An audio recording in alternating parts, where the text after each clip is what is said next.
అదరకొట్టే కారం రంగు రుచి ఆచి కారం పొడి. జూబ్లీ హిల్స్ లో ప్రచారంలోకి దిగారు మాజీ మంత్రి హరీష్ రావు. బీఆర్ఎస్ అభ్యర్థి సునీత తరపున ఇంటింటి ప్రచారం నిర్వహించారు. కాంగ్రెస్ ఇచ్చిన హామీలు అమలు కావాలంటే జూబ్లీ హిల్స్ లో బీఆర్ఎస్ ని గెలిపించాలంటున్నారు హరీష్ రావు. కాంగ్రెస్ గెలిస్తే ప్రభుత్వం ప్రజల్ని పట్టించుకోదన్నారు. జూబ్లీ హిల్స్ లో బీఆర్ఎస్ గెలిస్తేనే రేవంత్ రెడ్డి ప్రభుత్వానికి షాక్ కలుగుతుంది.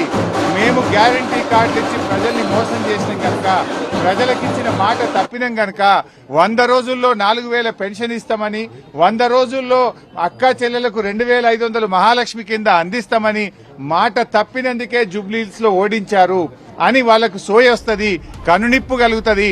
అప్పుడైనా రాష్ట్ర ప్రజలకు, జూబ్లీ హిల్స్ ప్రజలకు ఈ 4000 పెన్షన్ వస్తుంది, మహాలక్ష్మి పథకం వస్తుంది, కాంగ్రెస్ పార్టీ గ్యారంటీ కార్డు అమలవుతుంది.